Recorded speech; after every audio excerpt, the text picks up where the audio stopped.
नमस्कार। Albert Einstein ने कहा था, शिक्षा तथ्यों को सीखना नहीं बल्कि सोचने के लिए दिमाग को प्रशिक्षित करना है। इसी विचार के साथ आज हम भारत की शिक्षा प्रणाली पर एक गहन चर्चा करेंगे। जी बिल्कुल। हम इसके विकास, जो चुनौतियां हैं और आगे क्या हो सकता है, इन सब पर बात करेंगे। हाँ, और ये चर्चा लाइव मिंट जैसे प्रकाशनों में छपे विश्लेषणों पर आधारित है। तो जो यूपीएससी की तैयारी कर रहे हैं उनके लिए ये मुख्य और प्रारंभिक परीक्षा दोनों के लिए उपयोगी हो सकती है, और आम लोगों के लिए भी जानकारी महत्वपूर्ण है। बिल्कुल। तो हम देखेंगे कि क्या अच्छा हुआ है, क्या दिक्कतें अभी भी हैं और क्या कदम उठाए जा सकते हैं। ठीक है, चलिए शुरू करते हैं। सबसे पहले कुछ सकारात्मक चीजों को देखते हैं। डिजिटल लर्निंग का जो इंफ्रास्ट्रक्चर बना है वो काफी फैला है। हाँ, पीएमई विद्या, स्वयं प्रभा, ये मंच काफी मददगार रहे हैं। खासकर महामारी के बाद तो इनका इस्तेमाल बहुत बढ़ा। मिलियन से ज्यादा इंटरनेट यूजर थे। ये तो बड़ी बात है। हाँ, पर यहाँ एक बात गौर करने वाली है, ये डिजिटल क्रांति मौके तो बना रही है, पर सिर्फ इंटरनेट होना काफी नहीं। मतलब डिजिटल साक्षरता, डिवाइस मिलना, अच्छी क्वालिटी का कंटेंट पहुंचना, ये सब चुनौतियां हैं। डिजिटल डिवाइड जिसे कहते हैं, उसे पाटना जरूरी है। सही कहा।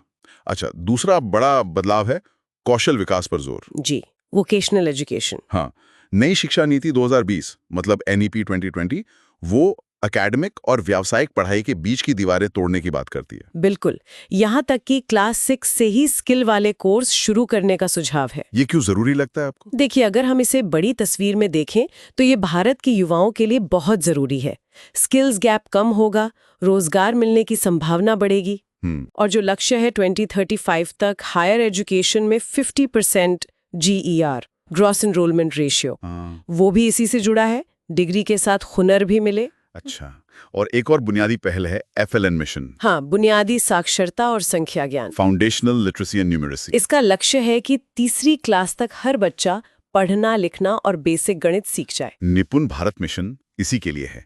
2025 तक लक्ष्य पूरा करना है। ये इतना जरूरी क्यों है? अरे ये तो नींव है।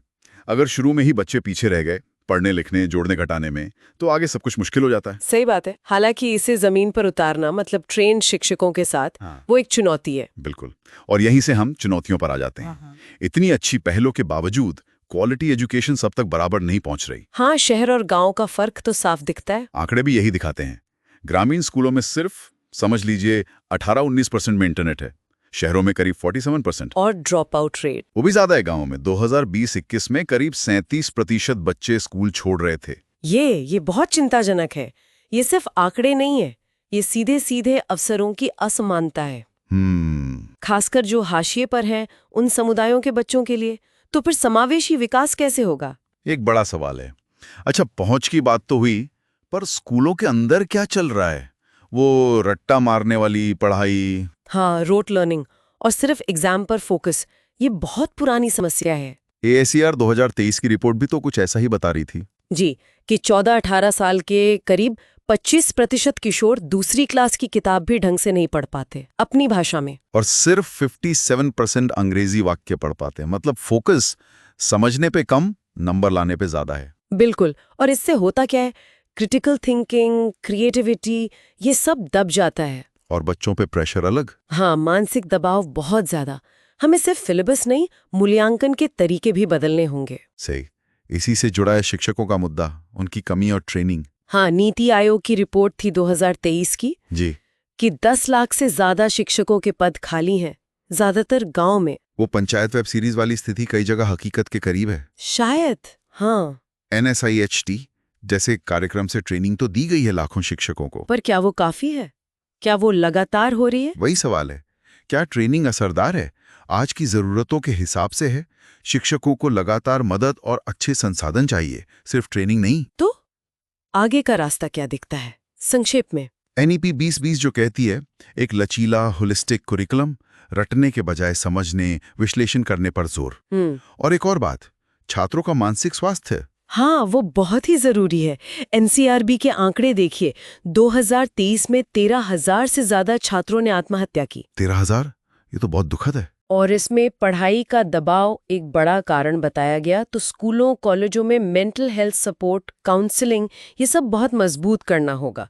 ये अब ऑप्शन नहीं, जरूरत है। बिल्कुल। आखिर में लक्ष्य तो वही है, SDG 4 मतलब क्वालिटी एजुकेशन और संविधान का अनुच्छेद 21A शिक्षा का अधिकार, इन्हें हकीकत बनाना है। तो सिर्फ नीतियां नहीं, बल्कि infrastructure, teacher training, mental health, इन सब में लगातार लंबे समय तक निवेश करना होगा। तो इस सब का मतलब क्या है? मतलब ये कि भारत ने तकनीक और कौशल की तरफ कदम तो बढ़ाए हैं जी, लेकिन गुणवत्ता, बराबरी और शिक्षकों को सही सपोर्ट देने जैसी जो बुनियादी चुनौतियां हैं उनसे निपटना अभी बाकी है। ये एक लंबी दौड़ है। और जाते जाते श्रोताओं के लिए एक सवाल छोड़ते हैं। भारत जैसा विशाल और विविध देश NEP 2020 जैसी महत्वाकांक्षी नीतियों को हर बच्चे तक मतलब समान रूप से और प्रभावी ढंग से कैसे पहुंचा सकता है, इस पर सोचिएगा जरूर। आज की इस चर्चा में शामिल होने के लिए धन्यवाद। धन्यवाद। अगर आपको ये बातचीत उपयोगी लगी तो कृपया लाइक करें, सब्सक्राइब करें और अगर आपके कोई सवाल या विचार हैं तो नीचे टिप्पणी में जरूर लिखें। अगली बार फिर मिलेंगे।